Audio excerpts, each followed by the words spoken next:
მოგესალმებით, მე ვარ მარიამ მეგრელიძე, გურამ მეგრელიშვილის წერის საავტორო სკოლა ფასკუნჩი ვუძღვები პოდკასტს, რომელიც ეხება ლიტერატურას, წიგნებს, მათი ავტორების გამოცდილებებს, ემოციებს, შეხედულებებს და იმ დეტალებს, რომლებიც წიგნის წერასთანაა კავშირში. დღევანდელი ჩვენი სტუმარი ბატონი ლაშა მარგიანია. ბატონო ლაშა, პირველ რიგში უღრმეს მადლობას გიხდით სტუმრობისთვის. მე გიხდით მადლობას დაპატიჟებისთვის. დასაწყისისთვის მოგვიყევით თქვენ შესახებ, საიდან დაიწყო პოეზიისა და ლიტერატურისადმი სიყვარული. კი ბატონო, პირველ რიგში მინდა აუცილებლად ხაზი გავუსვა ერთ დეტალს. ამ წუთას მე როცა ახლა თქვენთან ვარ სტუმრად, ძალიან უსამართლოდ არის დაპატიმრებული ერთ-ერთი ძალიან მაგარი თანამედროვე პოეტი ზვიად რატიანი და მინდა რომ თავისუფლება უსურვო და აბსოლუტური სოლიდარობა გამოვხატო მის მიმართ.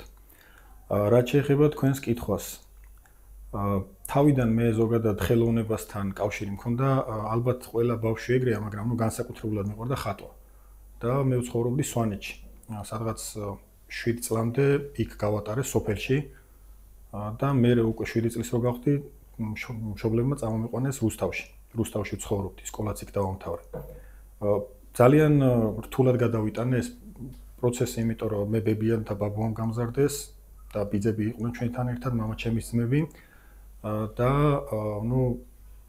ბავშვობაში ეს რა თქმა უნდა დიდი ტრაგედია ხოლმე ბავშვისთვის, ხა 7 წელი სადაც იზრდები, იმ გარემოდან რომ წამოგიყვანენ და სხვაგან რო გადაყავხარ. ამიტომ ეს განვიცადე ძალიან და იმ პერიოდში ბევრს ხატავდი. მამაჩემს უნდოდა რომ სპორტსმენი გამოსულიყავი, მაგრამ რატომღაც არ მქონდეს მიდრეკილება, ჭიდაობაზე დავყავდი და კიდე სხვადასხვა რაღაც სპორტულ აქტივობებზე და მოკლედ აი ამ პერიოდში დავიწყე ეს როგორც ვახსენე ხატვა. სადღაც 5 წელი დაახლოებით ხატავდი, მინდოდა სამხატვრო აკადემიაში ჩაბარება, მაგრამ რატომღაც ისე გამოვიდა, რომ ყველანაირად ხელს მიწყობდნენ მშობლები, რა ვიცი, აი ისეთი მადლიერი ვარ მათი, რომ ვერც აუწერ ამ ყველაფერს, მაგრამ მე ეს ხატვა შევწყვიტე, გარკვეული მიზეზებიდან გამომდინარე, ფართი არ იყო ჩემთან სახლში ისეთი, სადაც შემეძლო რომ თავისუფლად მეხატა, ცოტა ვიწრო ცხოვრობდით და თავისთავად აი მაგ პერიოდში შინაგანად დავიწყე ასე ვთქვათ უკვე წერა. დავწერდი ძალიან მძიმე ლექსებს, ესენიც არ არის მსუბუქი რაც ამ წიგნში ამ წუთას, მაგრამ აი ეს ბავშვური ემოციები მაინც ძალიან მძაფრია ყოველთვის, მით უმეტეს როცა სკოლის ასაკზე გვაქვს საუბარი და აი იმ პერიოდში ვწერდი არანორმალურად ბევრს. იმდენს ვწერდი, რომ არ ვიცი, აი ხანდახან კვირაში 100 ფურცლიანი რვეული არ მყოფნიდა. და მთელი ჩემი ეს ემოციები, რასაც ვეღარც ხატვით ვეღარ გამოვხატავდი, ყოველთვის მიჭირდა აი არავისთან არ ვლაპარაკობდი ჩემს ტკივილებზე და რაღაც შინაგან ძვრებზე, მაგრამ ისიც არ შემეძლო რომ საერთოდ არ გამომეხატა და დავიწყე უკვე ასე წერა და იქიდან მოყოლებული მოკლედ დღემდე და ალბათ სიცოცხლის ბოლომდე ამ გზას გავაგრძელებ. შენ მარტო არ ხარ, ესათაო რომ უკვე საკმაოდ ცნობილია ქართველი მკითხველისთვის და ასევე ქართველი ემიგრანტებისთვისაც, როგორც ვიცი. გვიანბეთ თქვენს ნაშრომზე, საიდან წამოვიდა იდეა, რომ ეს წიგნი დაგეწერათ, რომელშიც თეთრი ლექსებით ეხებით არაერთ სენსიტიურ თემას. და მის ვიზუალზეც მოგვიყევით, იმიტომ რომ ნამდვილად გამორჩეული ვიზუალი აქვს. დიდი მადლობა, კარგი კითხვაა. ესე იგი, პირველ რიგში მინდა სახელზე გავამახვილო ყურადღება. ძალიან ბევრმა ვერ გაიგო რატო დავარქვი ესეთი სახელი, იმიტომ რომ თითქოს ერთ შეხედვით უმარტივესი სიტყვებია, ხო? შენ მარტო არ ხარ. თან ეს სიტყვები სულ ხუმრობ ხოლმე ისეთივე ძველია, ალბათ როგორც მე შენ მიყვარხარ ეს ფრაზა. როგორც აღნიშნე, მე ვცხოვრობდი რუსთავში და ჩემი უბანი იყო პირდაპირ მნიშვნელობით გეტო. ერთ-ერთი ყველაზე შეჭირვებული უბანი. ყველაზე როგორ მთელი ქალაქი ეგრე იყო, მაგრამ მოგიხსენებათ 2000 წლიდან მე სანამ ცოტა განვითარდებოდა ჩვენი ქვეყანა, ძალიან დიდი პრობლემები იყო ყველგან და მოკლედ ისეთ უბანში ვცხოვრობდი, სადაც ხატრულად თუ ვიტყვი, იყო აბსოლუტური შავ-თეთრი ფერი. არ იყო იქ სიფერადე და იქ იყო ძალიან ბევრი გაჭირვება, ძალიან ბევრი ტკივილი. უბრალოდ ერთადერთი რაც მიყვარდა და დღემდე რაც გამომყვა ჩემი ბავშვობიდან და ჩემი უბნიდან არის ის, რომ ძალიან ახლობლური და შინაურული გარემო იყო. 6 სადარბაზო ქონდა საცხოვრებელ კორპუსს, ეგრეთ წოდებულ ხრუშოვკებს, 3 კორპუსი იყო ერთმანეთზე მიწებებულივით და ყველას იცნობდა, ყველა რაღაცნაირად შეხება ჰქონდა ერთმანეთთან და ეს იყო ყველაზე ძვირფასი რაც მახსოვს აი მთელი ჩემი ბავშვობიდან. მაგრამ პრობლემა იყო რაც აღნიშნე ის, რომ იყო აბსოლუტური შავ-თეთრი ფერები გარშემო და ადამიანები შინაგანად ყველასთან ვისთანაც მქონდა შეხება, უგზნობდი რომ აი მარტოობით იტანჯებოდნენ, რომ ეს ფიზიკურ მარტოობაზე არ მოქვს საუბარი. ეს უფრო ალბათ რაღაც ეგზისტენციალური მდგომარეობა იყო ადამიანების და ეპოქას ისეთი იყო, ყველაფერი უწყობდა ამას ხელს, რომ ადამიანები ჩაბზირული იყვნენ რაღაც შინაგან დეპრესიაში.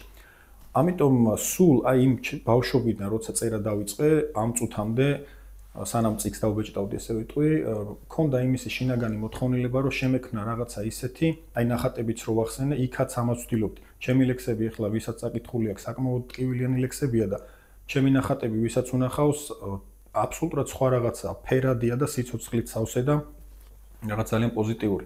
ამიტომ ამას იმიტომ უსვამ ხას, რომ მინდოდა რაღაცა ისეთი შემექმნა, რაც ადამიანებს ანუგეშებდათ, ოღონდ ანუგეშებდათ ისე კი არა რაღაც ზედაპირულად, აი შინაგანად მისცემდათ ადამიანებს ძალას, რომ ცხოვრება გაეგრძელებინათ, სიცოცხლე შეყვარებოდათ და რაღაცა ღირებული მათაც შეექმნათ.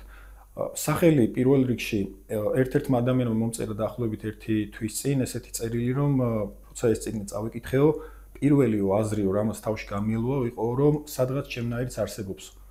ამაზე ძვირფასი მე ახლა რო ვფიქრობ, ბევრი წერილი მიმიღია და ათასობით და ეს იყო თითქოს ის ის განმარტება აი ამ სათაურის, რაც სულ მინდოდა რომ მე მეთქვა და ვერ მოუყარე სიტყვებს თავი. აი ზუსტად ეს იყო, რომ სახელიდან გამომდინარე პირველ რიგში, რომ მინდოდა ადამიანს, ვინც ამ წიგს წაიკითხავ და პირველ რიგში განცდა გასჩენოდა იმისი, რომ სადღაც მისნაირი არსებობს და ეს უდიდესი შინაგანი ძალა და ნუგეში ადამიანისთვის. მე ესე ვთვლი ყოველ შემთხვევაში. რაც შეეხება ფერს, ნუ პირველ რიგში ყვითელი ჩემი ფერია. ალბათ რა ვიცი, ყველა ადამიანს თავისი ფერი აქვს, რომელიც გამორჩეულად უყვარს. და ასევე რაც ყველაზე მნიშვნელოვანია, სანამ წიგნი დაიბეჭდებოდა, ბეჭვრის პროცესიდან მოყოლებული, რატომღაც ესე დაარქვეს, მზე ახატია უკან, მე ამასაც ვაჩვენოთ, მზის ნატეხი, რომელიღაცა ჩემმა მკითხველმა შეარქვა ესეთი სიტყვები და ზუსტად რო დავფიქრდი მე ამაზეც, ეს ყოველთვის მიმაჩნია, რომ შემთხვევით არ ხდება ასეთი რაღაცები და რაღაც ჩვენგან დამოუკიდებელი ენერგიები თუ ძალები, რაღაც ჩვენამდე მოაქვს ეს შინაარსები და იდეები და სრულად შემთხვევით სხვისგან ესეც ჩემი მოფიქრებული არ იყო, ნუ ფერი მაინც კი ვფიქრობდი ყვითელს, მაგრამ აი შინაარსობრივად იმდენად მნიშვნელოვანი დეტალი ეს ხაზი მინდა გავუსვა. მზის ნატეხს როცა ვეძახით ხოლმე და ჩემი მკითხველიც როცა უწოდებს წიგნს, აქ არ იგულისხმება, რომ ესე იგი მზე მოწყდაციდან ჩამოვარდა და რაღაც. აქ პირდაპირ მნიშვნელობით იგულისხმება ეს რაღაცა, რომ წარმოიდგინე, რომ შენ თვითონ ადამიანი გაიარე ძალიან ბევრი ტკივილი, ბევრი ტანჯვა, ბევრი სევდა და დეპრესიაც თუნდაც და შენი ხელით მიხვედი მზემდე და რაღაც იმას რამდენიმე სხივი მოწყვიტე, ჩამოიტანე აი ამ სიშავ თეთრეში, რაც წერან ვახსენე და გაუნათე ადამიანებს ეს ჩამქრალი ცხოვრება. აი ეს იყო იდეა ჩემი წიგნის დიზაინის და რაც ყველაზე მთავარია თუ დრო არის ვიტყვი, აი ყდაზე რაც ახატია, უნიშნულოვანესი დეტალია. ეს ნახატი არის ეგონ შილეს ერთ-ერთი უდიდესი მხატვარია. ეგონ შილე ტკივილის მხატვარს ვეძახი, ეგეთი სიღრმისეული ზოგადად ადამიანის ტკივილებს ძალიან ცოტა მხატვარი შეხებია თავისი შემოქმედებით და ეგონ შილია ერთ-ერთი და ეს ნახატი ყველას გონია ჩახუტება, რომ ერთი ადამიანი მეორეს ეხუტება. სინამდვილეში ეს არის ეგონ შილეს ავტოპორტრეტიდან ფრაგმენტი. თვითონ ეს მხატვარი დგას და რაღაც დოინჯივით აქვს ხელები წელზე და იქმნება იმის იმიტაცია ამ პატარა ამოჭრილი ფრაგმენტიდან, რომ ერთი ადამიანი ეხუტება მეორეს. სინამდვილეში აქაც აი ალეგორიულად რაღაც ისე რომ ჩავშალოთ ეს თემა, ადამიანი თავის თავს ეხუტება. ესე გამოდის თვითონ იმ ავტოპორტრეტიდან, საიდანაც ეს ნახატი, ეს ფრაგმენტი ამოვიღე და ესეც ნუ ცალკე პირდაპირ გაგრძელება არის, რაც ვისაუბრე იმ ყველაფრის და ნუ უკანა მხარეს აქვს ერთ-ერთი ყველაზე ძველი ნახატი, რაც მივაკვლიე მზის, მინდოდა შედარებით პირველ ყოფილი ნახატი ყოფილიყო მზის. შემოვაბრუნოთ, ვაჩვენოთ კამერას. აი ესეთი მზე ახატია უკან. ხო და ესეც ნუ იდეაში მინდოდა, რომ რაც შეიძლება ძველი ნახატი მეპოვნა მზის, აი ყველაზე ძველი ფაქტობრივად რაც იყო აღმოჩენილი და ამ სტილში იყო ახლა რაც არის წიგნზე გადატანილი ერთ-ერთი ყველაზე ძველი ნახატი, ანუ რაც მოვიძიე. შეიძლება სადღაც უფრო ძველი ნახატებიც არსებობს, მაგრამ ეს მომეწონა ყველაზე მეტად და გადავიტანე წიგნზე. წიგნის ვიზუალი ნამდვილად თამბეჭდავი და ყველგან გამორჩეულია და აი, როდესაც აი ამ წიგნის წერა დაიწყეთ. უბრალოდ იმ ლექსების, რომლებიც აი ამ წიგნში შედის. რა სირთულეებს გადააწყდით, რადგანაც ეს არ არის ჩვეულებრივი რითმიანი ლექსები, თეთრი ლექსებია, რომლებიც როგორც აღნიშნე, არაერთ სენსიტიურ თემას ეხება. კი ბატონო. ხო, ერთი დეტალი კიდე ცოტა ისეთი სახასიათო შტრიხია ესეც. ჩემი ლექსები არ არის თეთრი ლექსები. თეთრი ლექსები, ну, აბსოლუტურად გასაგებია, რასაც გულისხმობ ურითმო ლექსებზე საუბარი.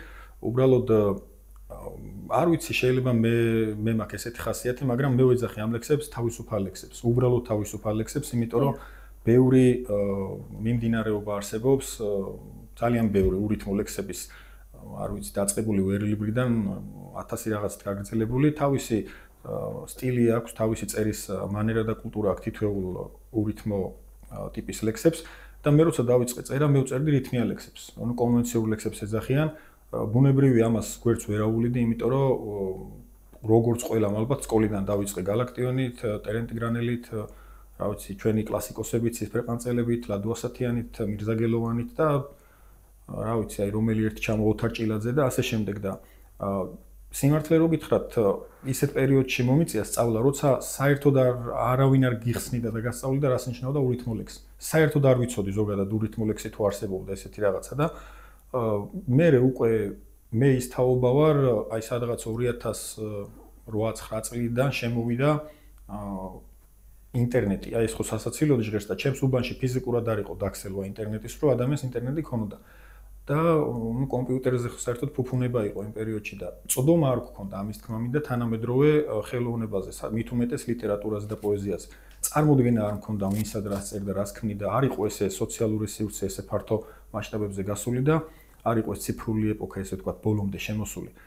არსად არ ვიყავი არც ერთ სოციალურ ქსელში და სრულად შემთხვევით მე გადავწყვიტე სასულიერო აკადემიაში ჩაბარება.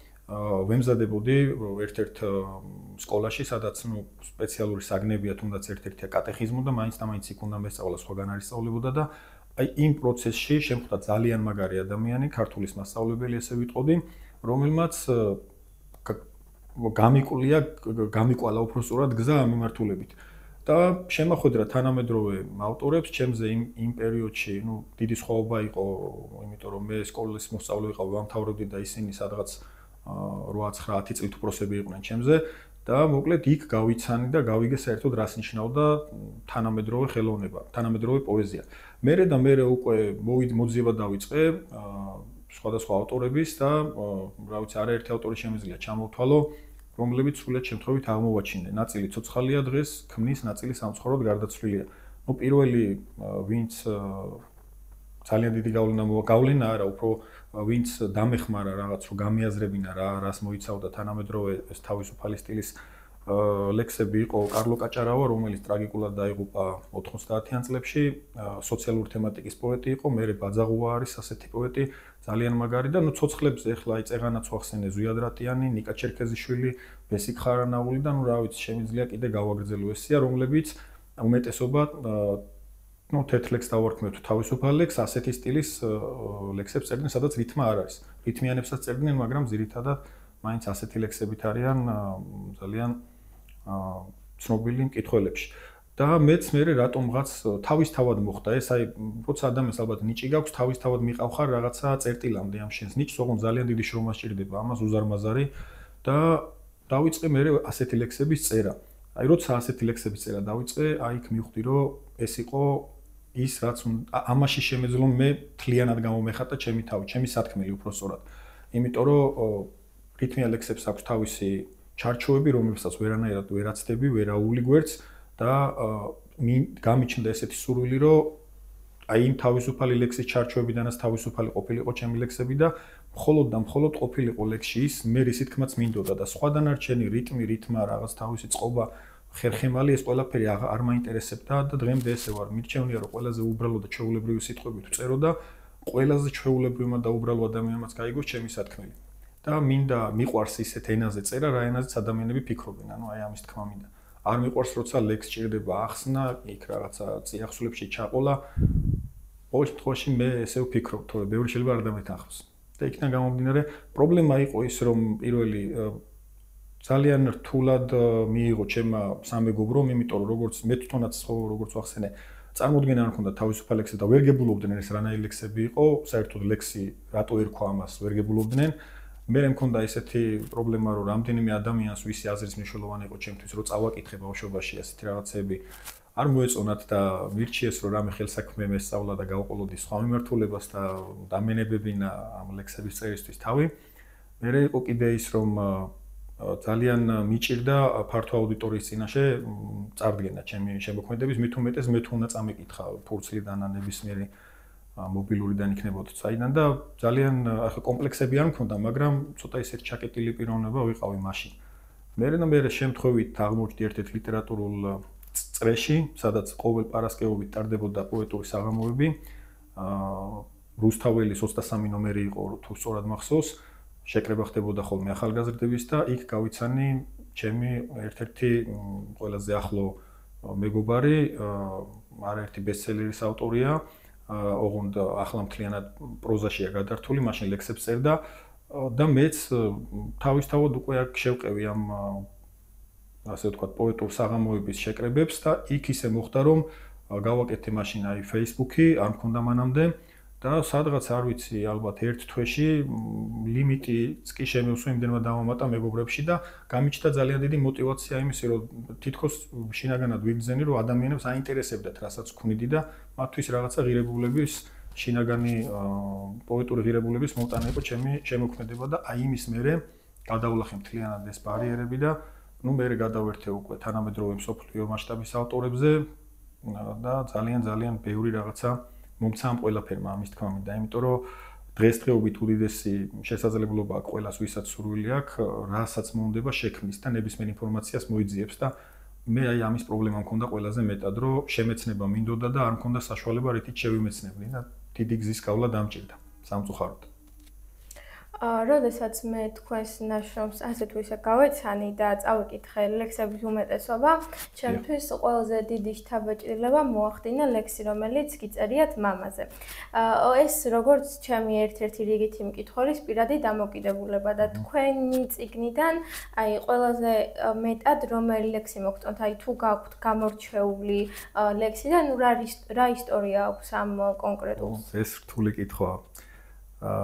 რთული არ არის, უფრო ვრცელია, მაგრამ გვეცდები მაინც ცოტა მოკლედ, რომ გაგცე პასუხი. მამა ჩემზე რომელი ლექსიც მაქვს დაწერილი, ეს ძალიან ძველი ლექსი არ არის, მაგრამ ამ ლექსს თავისი ისტორია აქვს, უფრო სწორად ლექს არა, მამა ჩემის და ჩემს ურთიერთობას აქვს ისტორია ის, რომ სამწუხაროდ მამა ჩემი არის უკვე ალბათ 23-24 წელია ემიგრანტი, მეტი თუ არა.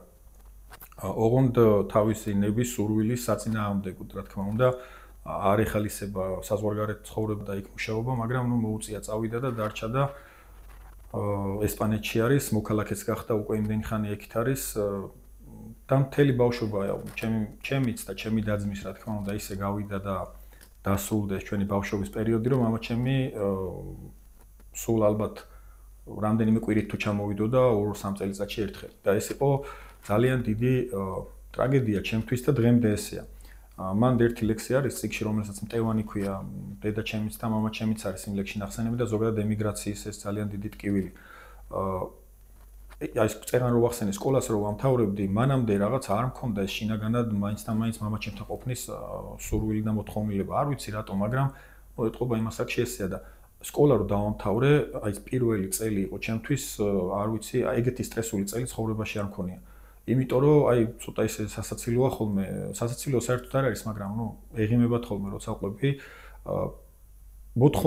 შინაგანი მოთხოვნილება გამიჩნდა მამა ჩემთან ყოფნის და ურთიერთობის. ოღონდ ეს რაღაც ჩვეულებრივის არ იყო, ძალიან ღრმა დეპრესიამდე მივედი და მამა ჩემს ჩამოსვლას კი მოუწია იმ პერიოდში, იმიტომ რომ მინდოდა სადღაც მამა ჩემთან ერთად ან თაში წავსულიყავი დამილაშქრა ან რაღაც არ ვიცი, ხა სასმელს მე არ ვსვამ არანაირს და ხუმრობენ ხოლმე მეგობრები, რომ აი ლუდი მაინც დაგელიათ ერთად, მაგრამ ზოგადად ერთად ყოფნა მინდოდა მამა ჩემთან და რაღაცა ლაპარაკი მინდოდა, რაღაცა მოყოლა მინდოდა ჩემ ცხოვრებაზე, მისი ცხოვრების მოსმენაც მინდოდა და ეს ამან მიმიყვანა იმ ლექსამდე, თქვენ რაც ახსენეთ, იმიტომ რომ სხვაგვარად მაგ ლექსს ვერ დავწერდი, გამორიცხული იყო. რაც შეეხება ჩემს საყვარელ ლექსს, ძალიან რთული, ესე მთლიანი ლექსი რო გამოვყო რომელიმე. მართლა, იმიტომ რომ ზოგ ლექსში ისეთი მონაკვეთი მაქვს, რაღაცა კონკრეტული ფრაზა, რომელიც შეიძლება სხვა დანარჩენ ლექსებსაც მერჩიოს. მერჩიოს არასწორი სიტყვა, მაგრამ რაღაცნაირად გადაწონოს აი ჩემში, იმიტომ რომ უფრო ხშირად გამახსენდეს ამეკვიატოს. ერთ-ერთი ლექსი, რომელიც მაინც ცოტათი სხვებზე მეტად მიყვარს, ალბათ არის პიეტა ქვია ესეთი სახელი, ოღონდ ეს არ იგულისხმება აქ ღვთისმშობლის მხრიდან, რა თქმა უნდა, მაცხოვრის დატირება, ეს ცნობილი ქანდაკება ყველა მიცის და იმის სახელია და იმასთანავლები ხოლმე პარალელს. ამას დავარქვის ამ ლექსის სახელი, იმიტომ რომ რაღაც ადამიანის მხრიდან საკუთარი თავის დატირება იგულისხმება ამაში, ოღონდ ეს დატირება არ გულისხმობს მაინც ცრემლის ღრას.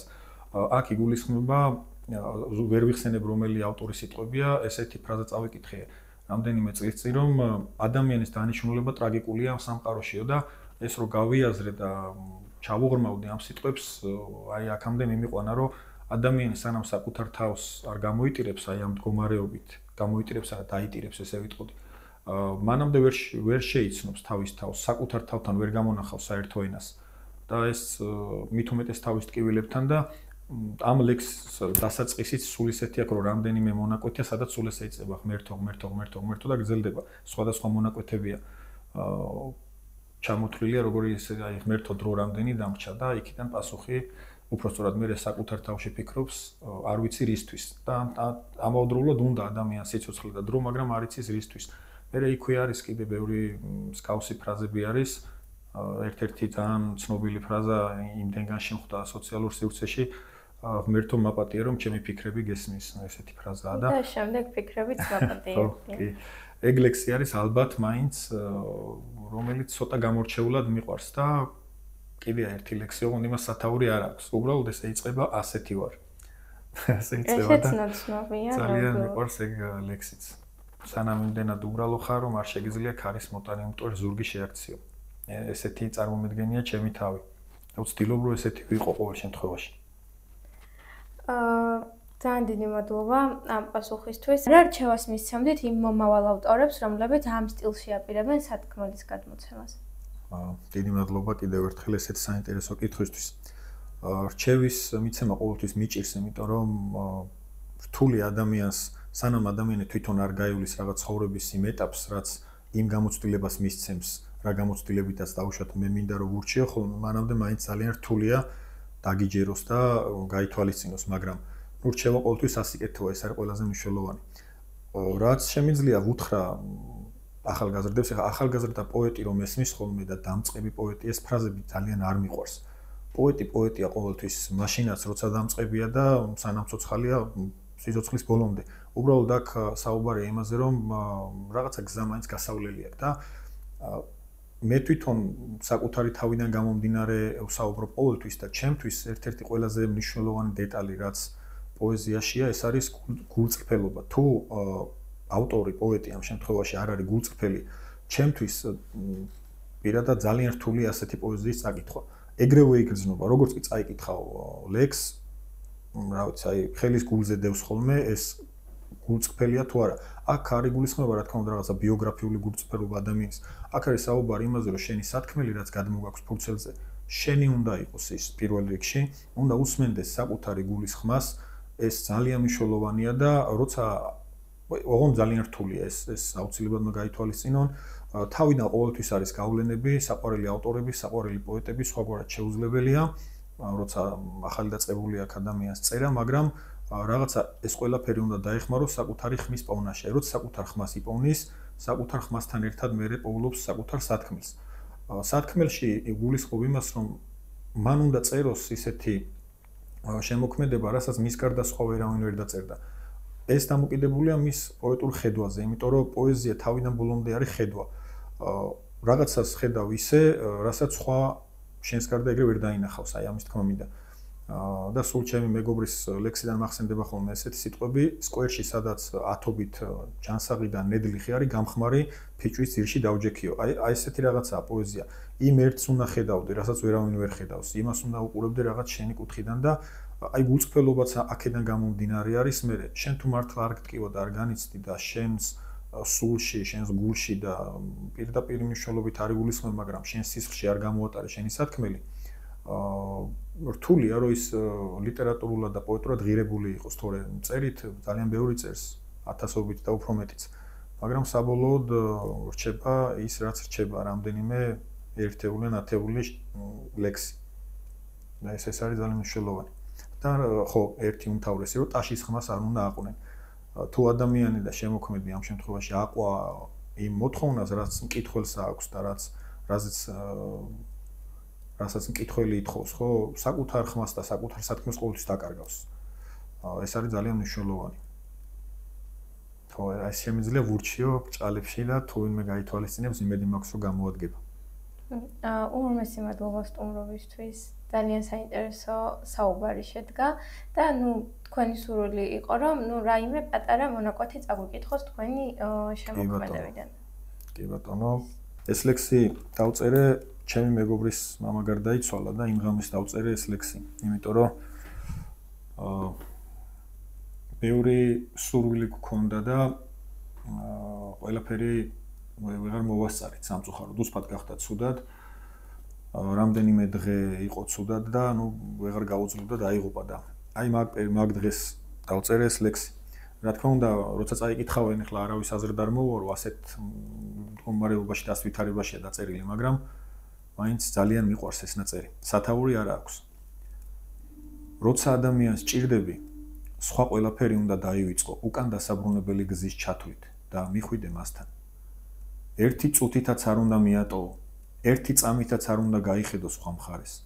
იქნებ ის წუთია, იქნებ ის წამია საბედისწერო, რადგან დრო არასდროს ჩერდება, მიდის და მიგვათრევს, რომ შანსი არსებობს მხოლოდ აქ და ახლა, რომ მერე ყოველთვის დაგვიანებულია, რადგან ხრამის გვერდის ავლა მხოლოდ მანამდე შეგვიძლია სანამ წინაა, რადგან მასში გადაჩეხილები, ან უნდა ჩავემარხოთ, ან როგორმე ამოუბობღდეთ და დამტვრევლებმა გავაგრძელოთ გზა, რადგან მისი სიღრმე ჩვენი შეცდომებით იზომება, რადგან მხოლოდ წარსულზე ვაგებთ პასუხს, რადგან საკუთარ თავთან ვეღარაფრით ვიმართლებთ თავს, მას ყოველთვის გამოუტყდებით, რადგან არ არსებობს უფრო დიდი სინანული, რომ შეგეძლო სხვისი ტკივილის შემსუბუქება და გაერიდე. ესეთი ლექსია და ძალიან ახლოს არის წიგნის სახელთანაც შენ მარტო არ ხარ. ნამდვილად ძალიან ემოციური იყო. დარწმუნებული ვარ, ჩვენი პოდკასტის შემდეგ უფრო მეტ ადამიანს ექნება სურვილი, რომ გაიცნოს თქვენს ნაშრომს. ჩვენი სტუმარი იყო ბატონი ლაშა მარგიანი. შევხვდებით ერთ კვირაში ახალ მწერალთან ერთად საინტერესო საუბრებით. მადლობა ყურადღებისთვის. მე გიხდით ცისხელა მადლობას ყურადღებისთვის და დაპატიჟებისთვის.